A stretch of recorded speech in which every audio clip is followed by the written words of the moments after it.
Hello everyone, स्वागत है आप सभी का हमारे YouTube channel exam 250 study channel पर। आज के इस वीडियो में हम लोग बीएड प्रेस परीक्षा 2023 के लिए कला वर्ग का हम लोग क्लास 19 कवर करने वाले हैं, जिसमें हम लोग 50 इंपॉर्टेंट कला वर्ग के प्रश्नों को कवर करेंगे। तो चलिए देखते हैं यहाँ पर 51 नंबर क्या दिया गया है। पहला प्रश्न, भारत का संविधान अंगीकृत हुआ था, तो बताना है कि कब हुआ था। दिया गया है ऑप्शन यहाँ पर, और इसमें से आपको बताना है करेक्ट आंसर।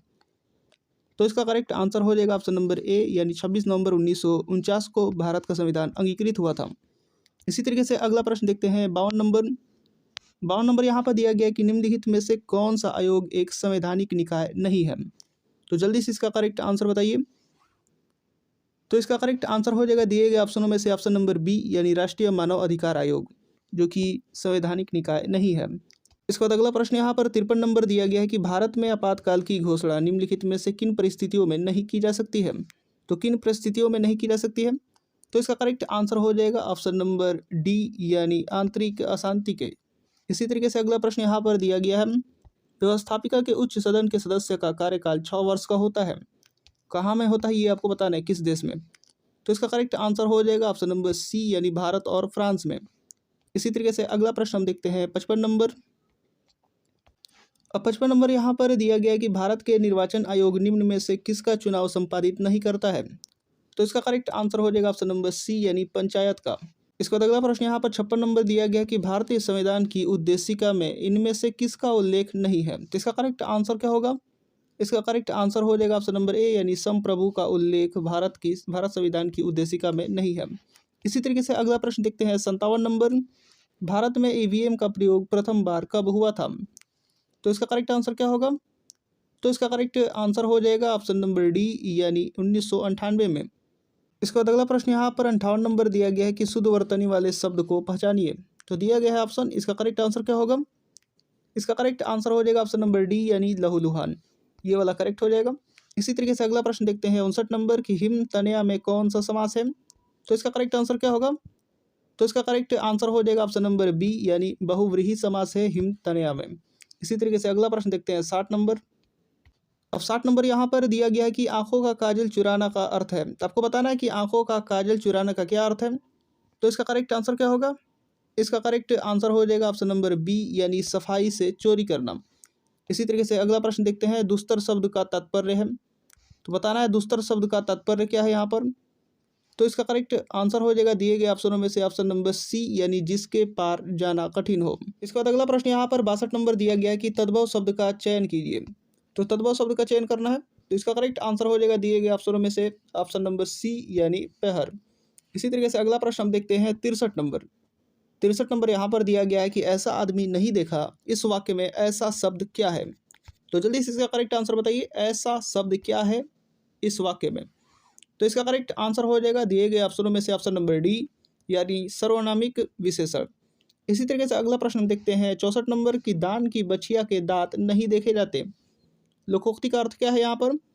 तो इसका करेक्ट आंसर हो जाएगा ऑप्शन नंबर बी, यानी मुफ्त की वस्तु के गुण अवगुण नहीं देखे जाते। इसी तरीके से अगला प्रश्न देखते हैं 65 नंबर। अब 65 नंबर यहाँ पर दिया गया कि वर्चस्व का समानार्थी शब्द है। आपको बताना है वर्चस्व का समानार्थी शब्द क्या है। तो इसका करेक्ट आंसर हो जाएगा ऑप्शन नंबर बी, यानी प्राबल्य। प्राबल्य जो है वर्चस्व का समानार्थी शब्द है। इसके बाद यहाँ पर 66 से लेकर के टोटल यहाँ पर 72 तक दिया गया है इंग्लिश। और अब हम लोग देखते हैं 73 का। 73 यहाँ पर दिया गया है इतिहास के जनक के रूप में कौन जाना जाता है। तो इसका करेक्ट आंसर क्या होगा।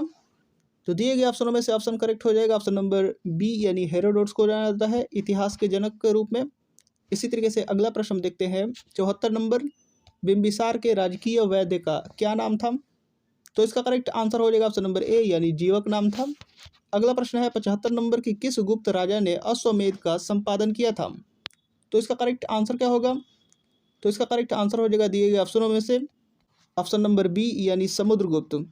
इसी तरीके से अगला प्रश्न देखते हैं 76 नंबर की शतपथ ब्राह्मण का संबंध किस वेद से है। तो इसका करेक्ट आंसर हो जाएगा दिए गए ऑप्शनों में से ऑप्शन नंबर सी, यानी यजुर्वेद से है। अगला प्रश्न है 77 नंबर की कौन सा हड़प्पाई स्थल अपने गोदी बाड़े के लिए प्रसिद्ध है। तो इसका करेक्ट आंसर क्या होगा।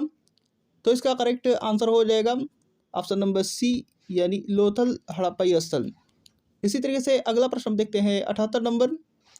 78 नंबर यहाँ पर दिया गया कि सुवर्ण नामक भारतीय स्वर्ण मुद्रा का क्या भार था।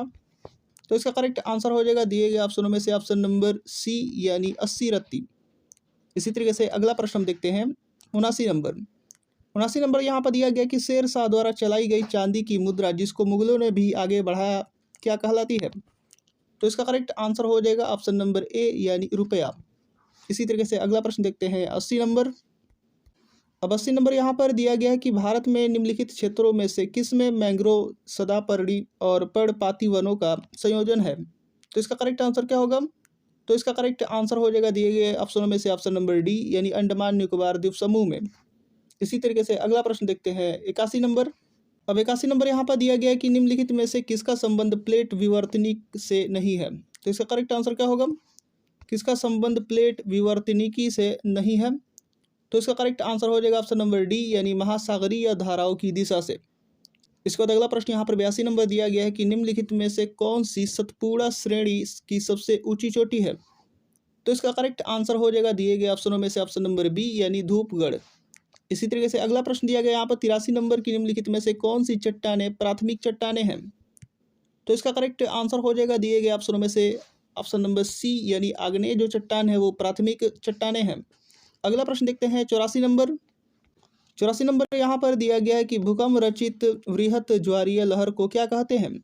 तो इसका करेक्ट आंसर हो जाएगा ऑप्शन नंबर डी यानी सुनामी कहते हैं। अगला प्रश्न है यहाँ पर 85 नंबर की किस पवन तंत्र के अंतर्गत पवन की दिशा प्रतिदिन परिवर्तित होती है? तो इसका करेक्ट आंसर हो जाएगा दिए गए ऑप्शनों में से ऑप्शन नंबर डी यानी जल स्थल समीर। इसी तरीके से अगला प्रश्न यहाँ पर दिया गया 86 नंबर की निम्नलिखित में से कौन सुमेलित नहीं है? तो बताइए इसमें से कौन सुमेलित नहीं है? तो इसका करेक्ट आंसर हो जाएगा ऑप्शन नंबर बी यानी ऊटी कर्नाटक से यहाँ पर संबंध नहीं है। इसी तरीके से अगला प्रश्न हम देखते हैं 87 नंबर यहाँ पर दिया गया है कि ईड अहम परा अहम का प्रयोग करने वाले का नाम है। तो क्या नाम है ये बताना है। तो इसका करेक्ट आंसर हो जाएगा दिए गए ऑप्शनों में से ऑप्शन नंबर बी यानी फ्रायड। अगला प्रश्न देखते हैं 88 नंबर की जनांकिकी का जनक कौन है? तो इसका करेक्ट आंसर क्या होगा? तो इसका करेक्ट आंसर हो जाएगा ऑप्शन नंबर डी यानी ग्रुआंट। इसी तरीके से अगला प्रश्न देखते हैं ज्ञान मीमांसा क्या है? तो बताइए ज्ञान मीमांसा क्या है? तो इसका करेक्ट आंसर हो जाएगा दिए गए ऑप्शनों में से ऑप्शन नंबर सी यानी ज्ञान का स्रोत है। अगला प्रश्न है 90 नंबर पंचायती राज व्यवस्था क्या है? तो इसका करेक्ट आंसर हो जाएगा दिए गए ऑप्शनों में से ऑप्शन नंबर ए यानी लोकतांत्रिक विकेंद्रीकरण। इसी तरीके से अगला प्रश्न है यहाँ पर 91 नंबर की समाज एक अद्वितीय वास्तविकता है यह किसका कथन है? तो इसका करेक्ट आंसर हो जाएगा ऑप्शन नंबर बी यानी एमिल दुर्खिम का। इसके बाद अगला प्रश्न यहाँ पर दिया गया है निम्नलिखित में से कौन सा संस्कृतिकरण के बारे में सही नहीं है? तो इसका करेक्ट आंसर हो जाएगा ऑप्शन नंबर ए यानी पद में परिवर्तन। इसके बाद अगला प्रश्न यहाँ पर दिया गया है स्तरीकरण का आधार क्या है? स्तरीकरण का आधार बताना है। तो इसका करेक्ट आंसर हो जाएगा ऑप्शन नंबर सी यानी सामाजिक असमानता। इसके बाद अगला प्रश्न यहाँ पर 95 नंबर दिया गया कि यदि उपभोक्ता की आय में 50% की वृद्धि होती है और दूध की मांग में 25% की वृद्धि होती है तो ऐसे में दूध की मांग की आय लोच कितनी होगी? तो इसका करेक्ट आंसर कैसे निकलेगा? तो इसका करेक्ट आंसर पहले देख लेते हैं। इसका करेक्ट आंसर हो जाएगा 0.5। निकालना हो मांग की आय लोच तो यहाँ पर करेंगे क्या, पूरा यहाँ पर दिया गया है जो मांग की मात्रा 25 दिया गया है और आय की मात्रा का परिवर्तन जो दिया गया वो 50% दिया गया है। तो इस तरीके से निकालेंगे तो 1 में यहाँ पर 2 यानी 0.5 आ जाएगा। इसके बाद अगला प्रश्न यहाँ पर 96 नंबर दिया गया है कि ब्याज की ऋण योग्य धनराशि के अनुसार ब्याज दरों में वृद्धि के साथ ऋण योग्य धनराशि की मांग कम होगी, बढ़ेगी, नहीं बदलेगी या फिर निर्धारित करना मुश्किल है। इन चारों ऑप्शनों में से बताना है कौन सा करेक्ट होगा। तो इसका करेक्ट आंसर हो जाएगा ऑप्शन नंबर ए यानी कम होगी। इसी तरीके से अगला प्रश्न है 97 नंबर की उन वस्तुओं को क्या कहा जाता है जिनकी मांग उपभोक्ता की आय बढ़ने के कारण बढ़ती है? तो इसका करेक्ट आंसर क्या होगा? इसका करेक्ट आंसर हो जाएगा ऑप्शन नंबर डी यानी सामान्य वस्तुएं। इसके बाद अगला प्रश्न यहाँ पर 98 नंबर दिया गया है कि उपभोक्ता अधिशेष किसे संदर्भित करता है?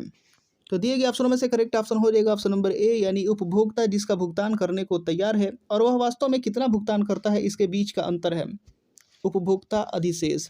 इसी तरीके से अगला प्रश्न देखते हैं 99 नंबर दिया गया है कि किंकड़ मांग वक्र की एक विशेषता है। तो क्या विशेषता है? तो इसका करेक्ट आंसर हो जाएगा ऑप्शन नंबर बी यानी अल्पाधिकार। एकाधिकार नहीं बल्कि अल्पाधिकार। इसके बाद अगला और इस वीडियो का लास्ट प्रश्न यहाँ पर दिया गया है कि राष्ट्रीय आय को और किस रूप में कहा जाता है?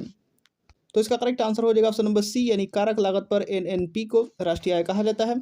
इसी तरीके से और भी वीडियो देखने के लिए हमारे चैनल के साथ जुड़ जाइए और अभी तक आपने इसको लाइक नहीं किया तो लाइक कर दीजिए और चैनल को अभी तक सब्सक्राइब नहीं किया तो चैनल को सब्सक्राइब करके बेल आइकन बटन भी दबा दीजिए ताकि हमारा एक भी वीडियो का नोटिफिकेशन आपसे मिस ना हो सके। मिलते हैं अगले वीडियो में।